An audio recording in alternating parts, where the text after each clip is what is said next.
오늘 우리에게 주시는 하나님 말씀은 시편 73편입니다. 시편 73편 1절부터 25절까지의 말씀입니다. 시편 73편 1절부터 25절까지의 말씀입니다. 우리 한 절씩 교독하도록 하겠습니다. 하나님이 참으로 이스라엘 중 마음이 정결한 자에게 선을 행하시나.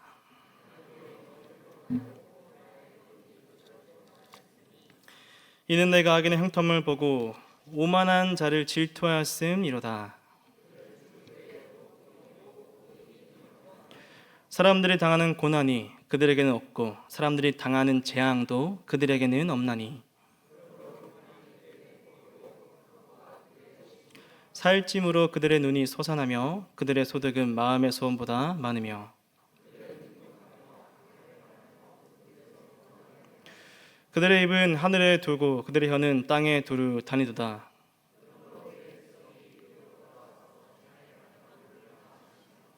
말하기를 하나님이 어찌하랴, 지존자에게 지식이 있으랴 하는도다.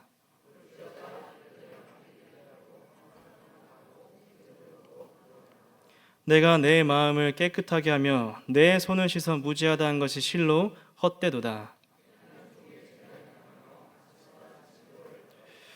내가 만일 스스로 이르기를 내가 그들처럼 말하리라 하였더라면 나는 주의 아들들의 세대에 대하여 악행을 행하였으리이다.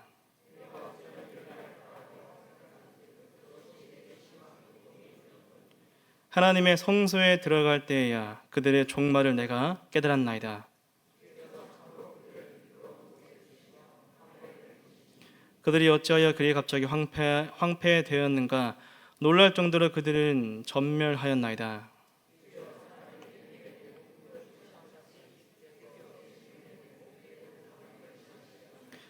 내 마음이 산란하며 내 양심이 찔렸나이다.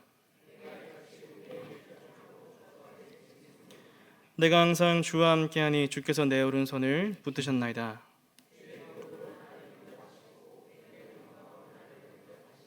함께 읽겠습니다. 하늘에서는 주 외에 누가 내게 있으리요, 땅에서는 주밖에 내가 사모할 이 없나이다. 아멘. 하이델베르크 요리문답을 해설하기에 앞서서 교리가 왜 필요한지 의문을 가지실 수가 있을 겁니다. 교리를 딱히 배우지 않아도 지금까지 신앙생활 잘했지 않습니까? 전도할 때나 설교 들을 때나 성도 간에 대화할 때 교리가 딱히 필요한지 그 필요성을 느끼지 못하셨을 수도 있습니다. 네, 교리는 지식적인 것을 넘어서 사실은 신앙생활 그 자체라고 할 수가 있습니다. 우리 신앙생활은 이미 우리의 교리가 녹아져 있습니다. 우리가 전도할 때에 예수님 믿고 천국 갑시다, 교회 오세요 라고 할 수가 있겠죠. 그런데 그 예수님 믿고 천국 갑시다 라는 것 자체가 교리입니다. 사실은 우리가 안식일에 모여서 예배를 드리죠. 그게 교리입니다.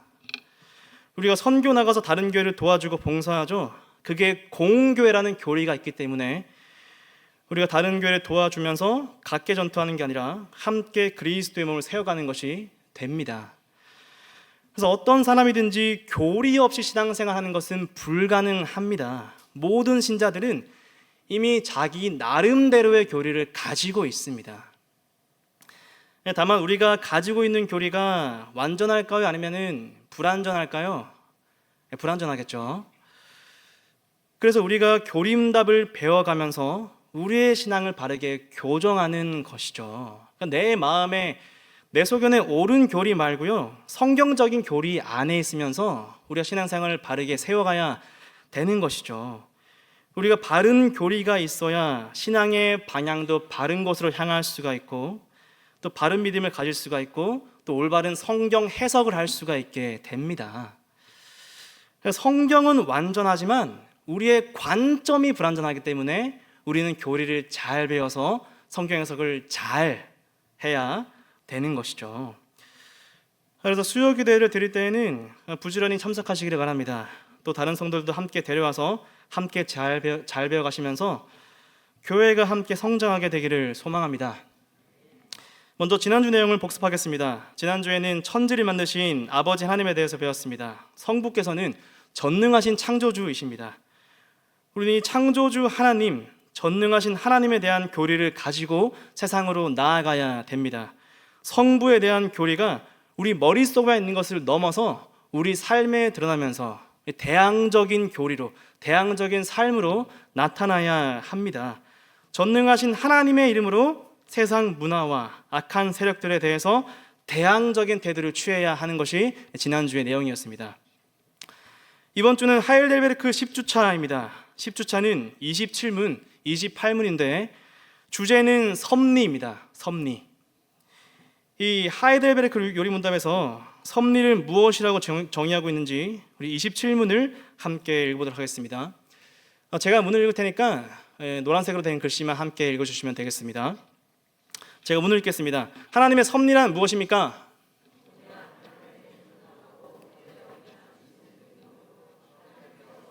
자신의 손으로 하듯이 하늘과 땅과 모든 피조물을 여전히 보존하시고 다스리시는 것입니다. 섭리는 쉽게 말하면 하나님의 다스림이죠. 하나님의 주권입니다. 우리가 신앙생활하면서 이 섭리라는 단어를 자주 사용합니다. 지금 생각하니까 하나님의 섭리였다, 하나님의 섭리를 믿어야 된다, 이런 말들을 많이 할 때가 있습니다. 하나님께서는 우리를 또 모든 만물을 선한 손길로 다스리시고 인도하십니다. 섭리하시는 것이죠. 섭리는 하나님께서 자신의 작정을, 자신의 계획을 이루시는 방법이라고 할 수가 있습니다. 근데 이 섭리에서 기억해야 할 부분 중 하나가 이 섭리와 하나님의 성품은 분리할 수가 없다는 것입니다. 우리가 알다시피 하나님께서는 너무 사랑이 많으신 분이시죠. 정말 우리를 사랑하시는 분이십니다. 하나님의 사랑 그 자체로서 우리들에게 아들까지 주실 만큼 너무나 사랑이 많으신 분이십니다. 하나님은 지혜로우시죠. 이 땅에 있는 모든 지혜는 하나님에게서 나왔다고 할 수가 있습니다. 하나님께서는 악이 전혀 없이 선하시고 거룩하십니다. 하나님은 가장 공의로운 재판장이십니다. 악한 것을 선하게, 선한 것을 약하게 여기지 않으시고 가장 정확한 판단으로 심판을 내리시는 분이십니다. 하나님께서는 사랑도 많으시고 공의로우시고 선하시고 거룩하신 분이시기 때문에 이 하나님의 성품과 섭리가 나뉘어질 수가 없고 이 섭리에도 하나님의 성품이 나타나게 되어져 있습니다. 하나님은 사랑으로서 모든 만물을 다스리십니다. 하나님의 섭리는 선하고 악이 없습니다. 하나님은 자신의 섭리를 인간의 지혜보다 더 탁월한 방법으로 이끌어 가십니다. 하나님은 자신의 계획을 가장 거룩하고 공의롭고 선한 방법으로 이루어 가십니다. 그리고 하이델베르크 요리 문답대로 언제나 또 어디서나 모든 피조물들을 보존하고 다스리고 계십니다. 하나님의 선하고 사랑 많고 거룩하고 공의로운 손길은 모든 영역에 다 닿고 있습니다. 그런데 한 가지 의문점이 생깁니다. 하나님께서는 선한 손길로 이 세상을 보존하고 또 선한 손길로 이 세상을 다스리시는데 선하신 분이신데 그러면 이 땅에는 왜 악이 있을까요? 이 땅에는 가난과 기근과 전쟁과 불행과 악인들과 악행들은 왜 존재할까요?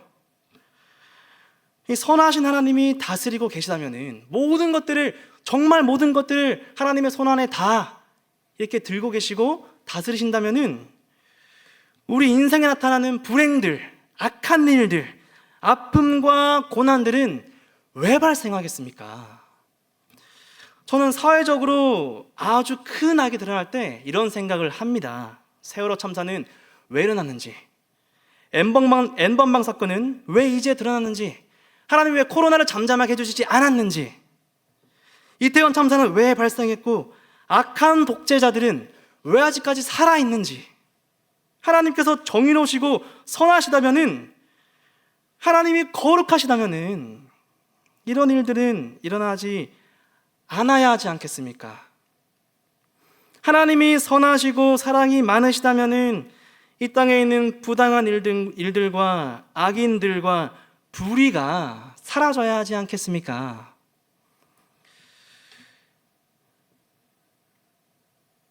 우리 이 땅을 살아가면서 뭔가 이 하나님의 성품과는 다른 현상들을 보게 됩니다. 우리가 정말 이해하지 못하는 악한 일들, 불행들, 여러 가지 우리 마음의 부담을 주는 일들이 실제 우리가 살아가면서 마주하고 있습니다. 이 악한 일이 발생할 때에 하나님은 정말 전능하신 분이신지, 하나님은 정말 의로운 분이신지, 정말 정의로우신지 이런 의문이 듭니다. 이것을 신학 용어로 어려운 말로는 신정론이라고 합니다. 신은 정말 정의로운가? 앞글자를 따서 신정론이라고 합니다. 신은 정말 정의로운가? 근데 이 질문은 갑자기 오늘날 발생한 질문은 아닙니다. 이미 성경에서 이 질문을 하는 사람이 있습니다. 오늘 시편 기자가 동일한 질문을 던지고 있습니다. 오늘 시편은 아삽의 시입니다. 아삽은 다윗 시대 때 찬양 인도자입니다. 신앙이 좋고 말씀에 대한 깊이가 있는 사람입니다. 그런데 2절 말씀을 보시면은 나는 거의 넘어질 뻔하였고 나의 걸음이 미끄러질 뻔하였으니 라고 말합니다. 아삽의 신앙에 위기가 찾아온 것입니다.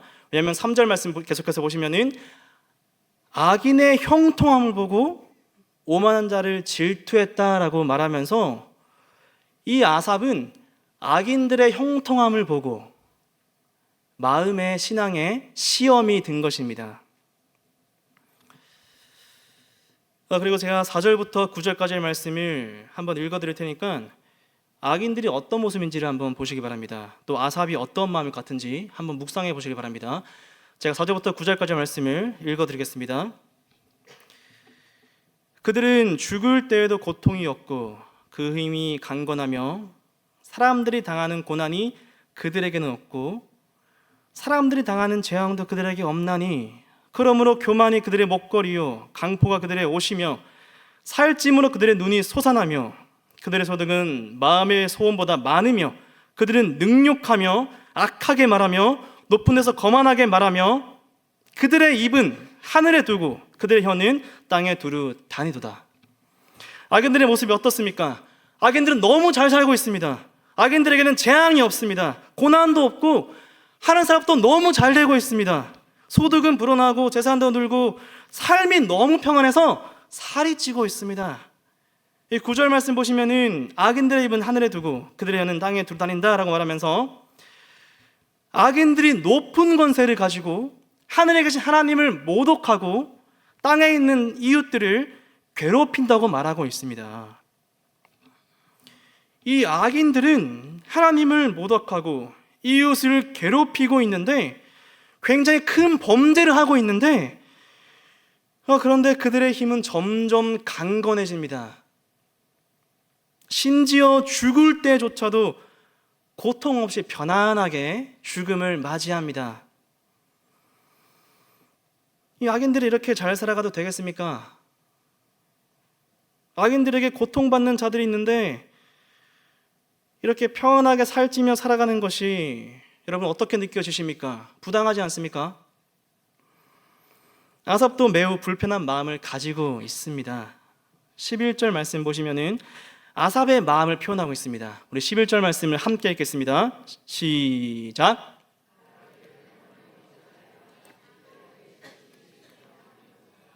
(11절) 말씀에서 하나님이 어찌하랴 지존자에게 지식이 있으랴라고 말하고 있습니다.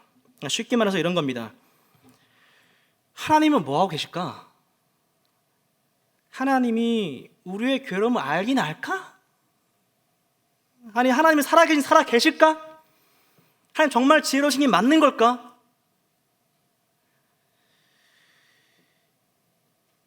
그런데 아삽의 괴로움은 여기에서 끝이 아닙니다.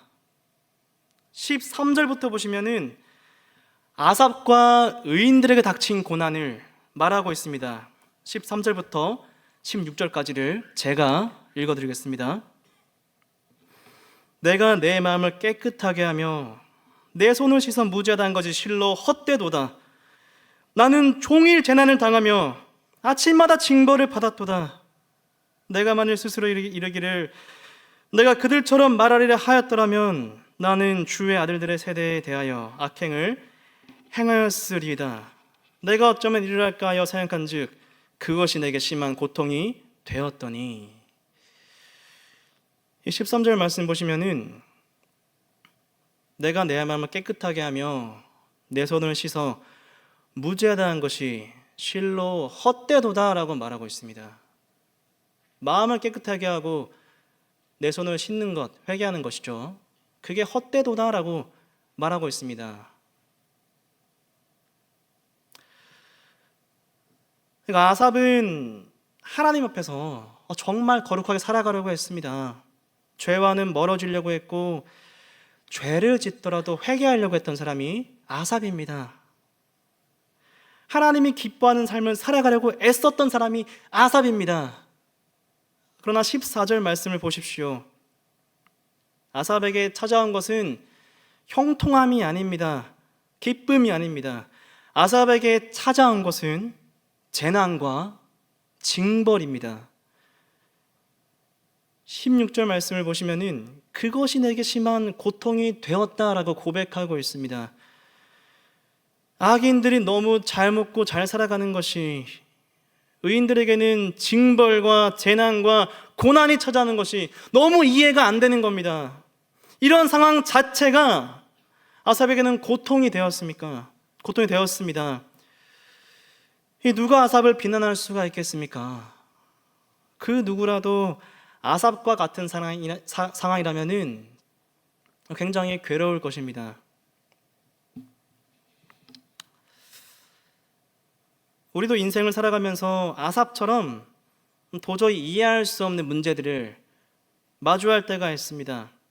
하나님께서는 도대체 뭐 하시는지, 내 기도를 듣고 계시는지, 내가 얼마나 힘든데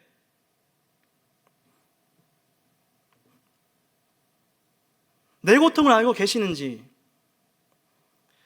악인들이 득세하는 게 도대체 있을 수 있는 일인지, 이런 의문들이 생길 수 있습니다. 그러나 하이델베르크 요리문답에서는 이렇게 말해주고 있습니다. 우리 27문답을 함께 한번 다시 보겠습니다. 우리 밑에 있는 노란색 글씨를 우리 한 목소리로 함께 읽습니다. 시작. 그리하여 입새와 불, 비와 가뭄, 흉년과 흉년, 먹을 것과 마실 것, 건강과 질병, 이 모든 것이 우연이 아니라 아버지 같은 그의 손길로 우리에게 임합니다. 27문답을 보시면은 풍년과 먹을 것, 마실 것, 건강, 부, 좋은 것들이 하나님에서 나온다고 말하고 있습니다. 근데 동시에 가뭄과 흉년과 질병과 가난과 좋지 않은 것들도 하나님에게서 나온다고 말해주고 있습니다. 하나님께서는 우리가 좋은 것만 주시는 것이 아니라 하나님의 섭리 안에서 가뭄과 흉년과 질병과 가난과 이런 안 좋은 것들도 우리에게 주시는 것입니다. 하나님께서는 우리에게 경제적 어려움, 직장 상사의 갑질, 코로나, 질병, 아픔, 눈물, 슬픔, 그리고 우울도 주신다고 말하고 있습니다. 하나님께서 왜 우리에게 이런 것들을 주시겠습니까? 왜 이렇게 우리를 괴롭게 만들겠습니까? 하나님께서는 우리가 괴로워하는 모습을 보면서 즐기는 그런 변태적인 분이실까요? 하나님께서는 우리가 괴로워하는 모습을 보시면서 즐기시기 위해서 우리 장난치려고 이런 어려움을 주시는 것이 아닙니다. 하나님은 정말 우리를 사랑하시는 분이십니다. 하나님 우리를 사랑하시기 때문에 우리가 하나님께 온전한 소망을 두게 만드시려고, 하나님을 더욱 사랑해 만들려고, 하나님을 향한 우리의 믿음을 굳건하게 만드시기 위해서 자신의 섭리 안에서 이런 어려움을 주실 때가 있는 것입니다. 이 하나님이 주시는 시험은 사탄과 주는 시험과 다릅니다. 하나님도 시험을 줄 수가 있고 사탄도 우리에게 시험을 줄 수 있지 않습니까? 근데 사탄이 주는 시험은 우리가 거룩한 존재로 나아갈 수가 없게 만듭니다. 우리가 죄를 짓게 만들고 죄에 빠지게 만듭니다. 그러나 하나님이 주시는 시험은 아무런 의미 없는 시험이 아닙니다. 하나님이 주시는 역경과 고난은 우리를 더 온전한 존재로 빚어가시기 위해서 주시는 것입니다. 하나님께서는 아픔과 슬픔과 고통과 우울과 우리의 불행까지도 사용할 수가 있는 분인 것입니다. 그런 안 좋은 것들까지 사용하시면서 우리를 더욱더 아름다운 존재로, 더 건강한 존재로 만들어 가려고 하시는 것입니다. 예를 들어서 이 4살짜리 아이에게 주사를 놓는다고 한번 생각을 해봅시다. 이 4살짜리 아이에게 이 의사와 부모님이 굉장히 친절한 언어로, 아이야, 너는 지금 아프기 때문에 주사를 맞아야 돼. 이걸 맞아야 네가 건강해질 수가 있어. 주사 맞아야지 네가 더 온전한 존재가, 더 나은 존재가 될 수 있어 라고 4살 아이에게 설명을 해봅시다. 자, 그러면 4살짜리 아이가 이 말을 듣고 이해할 수가 있을까요? 없을까요?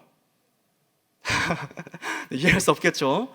이 말을 듣고, 네 어머니 알겠습니다, 제가 대의를 위해서 제 팔을 놔주십시오, 이렇게 절대 안 합니다. 절대 못하죠. 그냥 아이들은 주사가 보이는 것 자체만으로 괴로워합니다.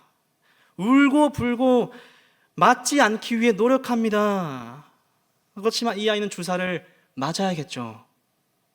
주사를 맞아야 더 건강해질 수가 있기 때문입니다. 그래서 부모님들이 어떻게 합니까? 양다리로 다리를 딱 붙잡고, 한 팔로 아이 몸 붙잡고, 한 팔로는 이제 아이 팔을 이렇게 쭉 빼서 이제 꽉 붙잡죠. 이게 이렇게 꽉 붙잡습니다. 꽉 붙잡고 이제 아이가 주사를 잘 맞을 수 있도록 잘 고정을 시킵니다. 그리고 의료진들이 이제 주사를 이제 탁 놓게 되겠죠. 근데 아이 입장에서는 폭력을 당한 겁니다. 날 왜 붙잡지? 나에게 왜 뾰족한 걸 찌르지? 근데 부모님 입장에서는 어떻습니까? 이 아이가 주사를 맞아야지 더 온전해질 수 있기 때문에, 더 건강해질 수가 있기 때문에, 이 아이를 정말 사랑하기 때문에 주사를 놓는 것입니다. 물론 여러분들 중에는 하나님이 주시는 주사가 너무 강력해서 고통과 신음 속에 살아가는 분들도 계실 겁니다. 하나님이 주시는 시험이 너무 가혹하게 느껴져서 그 시험들이 내 삶을 통째로 흔드는 것 같아서 눈물로 또 부르짖음으로 살아가는 분들 계실 겁니다. 하나님의 섭리를 알고 있지만 고난 속에서 인내하고 버틴다는 것은 정말 쉬운 일이 아닙니다. 성경 기록한 이 아삽조차도 미끄러질 뻔했다고 고백하고 있습니다. 근데 오늘 본문을 계속해서 보시면은 아삽의 신앙이 회복되는 순간이 있습니다. 우리 17절 말씀을 함께 읽도록 하겠습니다. 17절 말씀 함께 읽겠습니다. 시작. 하나님의 성소에 들어갈 때야 그들의 종말을 내가 깨달았나이다. 아삽은 성소에 들어갈 때에 악인들의 종말을 깨닫게 됩니다. 이 성소가 어떤 곳입니까? 성소는 하나님이 임재하시는 곳이죠. 하나님이 계시는 곳입니다. 하나님과 이스라엘 백성들이 만나는 곳입니다. 그러니까 쉽게 말해서 하나님을 알 수 있는, 하나님에 대한 지식을 쌓을 수 있는 그런 장소입니다. 아삽은 이 성소에서 하나님의 성품과 하나님의 섭리를 온전하게 알게 됩니다. 18절 말씀 보시면은 주께서 참으로 그들을 미끄러운 곳에 두시며 파멸에 던지시니라고 말합니다. 그러니까 아삽은 성소에 들어갔을 때에 하나님의 정말로 선하시고 하나님의 섭리도 선하다는 것을, 하나님이 공의로우시고 섭리도 공의롭다는 것을 알게 된 겁니다. 하나님께서는 악인들이 심판을 받도록 준비하고 계셨습니다. 악인들이 이 땅에서 떵떵거리고 살았지만 악인들은 사실상 굉장히 위험한 처지에 놓여 있었던 것입니다. 그리고 28절 말씀 보시면은 아삽은 하나님 안에 참된 위로시며 피난처라는 것을 다시 한번 확신하게 됩니다. 아삽은 성소 안에서 하나님의 섭리가 선하게 작동하고 있다는 것을 알게 된 것입니다. 우리는 인생을 살아가면서 하나님의 섭리가 때로는 가혹하게, 또 때로는 부당하게 느껴질 수도 있을 겁니다.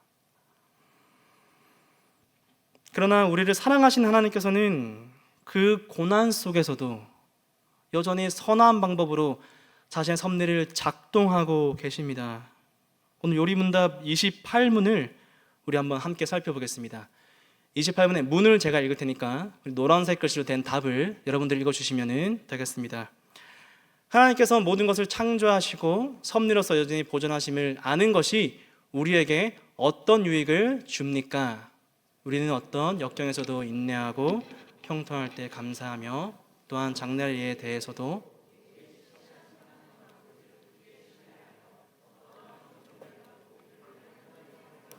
끊을 수 없으리라 확신합니다. 우리를 향한 하나님의 사랑은 어떠한 피조물도 끊을 수 없습니다. 우리가 그것을 어떻게 할 수 있습니까? 하나님께서는 자신의 아들을 죽이심으로 우리에 대한 자신의 사랑을 확증하셨습니다. 아삽은 성소에 들어갔을 때에 그 사랑을 깨닫게 되었지만 우리는 성전 대신 예수님께서 죽으심으로써 하나님의 사랑을 확신할 수가 있게 되었습니다. 성도 여러분, 예수님을 향한 하나님의 섭리는 무엇이었습니까? 성부께서는 성자 하나님에게 하늘에서 땅으로 내려가라 라고 명령하십니다. 하늘에서 영광 받으시고 가장 거룩하신 그분께서는 죄인들이 가득한 이 땅 가운데 내려오십니다. 그리고 성자께서는 성부의 뜻을 정말 온전하고 철저하고 완전하게 지키십니다. 완전한 의인이셨습니다. 가장 거룩하고 의로우신 그분께서는 성부의 뜻을 완전히 알고 완전히 지키셨습니다. 그러나 예수님을 향한 하나님의 섭리는 정말 가혹하고 부당한 것이었습니다. 성부께서는 자신의 모든 뜻을 이룬 예수님을 향해서 이렇게 명령하십니다. 십자가에 매달려라. 나의 저주를 받아라. 십자가에서 죽어라.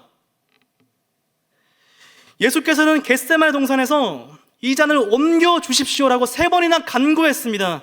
그만큼 이 섭리를 굉장히 힘들어 하셨습니다. 그러나 예수께서는 성부의 부당한 섭리를 받아들이십니다. 예수님도 하나님이시기 때문에 자신의 주권에 따라서 이 섭리를 거부할 수가 있었습니다. 완전한 의인이신 그분께서는 성부를 향해서 왜 이렇게 부당한 섭리를 계획하셨습니까? 라고 따질 수가 있는 유일한 분이셨습니다.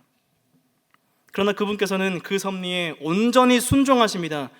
예수께서는 십자가에서 자신이 죄가 되는 그 역겨운 일을 겪으셨지만 그 모든 것들을 인내하십니다.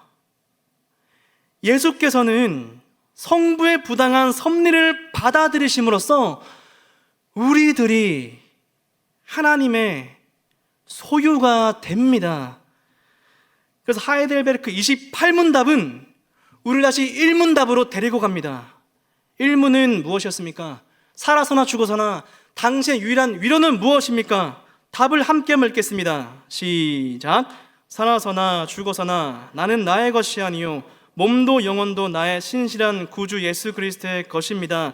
하늘에 계신 나의 아버지의 뜻이 아니면 머리털 하나도 땅에 떨어지지 않도록 나를 보호하시며 참에 나의 구원을 이루도록 하십니다. 예수께서 부당한 섭리를 당하심으로써 우리에게는 완전한 위로가 찾아오게 되었습니다. 우리가 하나님의 소유가 됨으로써 우리는 죽음조차 초월하는 아버지의 위로를 받을 수가 있게 되었습니다. 하나님께서는 위대한 사랑으로 자신의 소유된 백성들을 언제나 선한 손길로 사랑으로 섭리하고 계십니다. 우리에게 시험과 어려움이 닥쳐오게 될 때에 그리스도를 바라보시기를 바랍니다. 그리스도를 바라보시면서 하나님의 사랑을 다시 한번 확신하시기를 바랍니다. 그래서 하나님의 사랑 안에서 그 시험을 이겨내는, 그 역경을 인내하는 저와 여러분들이 되기를 바랍니다. 하나님의 사랑 안에 있을 때에 우리는 더 온전하고 거룩한 모습으로 자라갈 수가 있게 될 것입니다.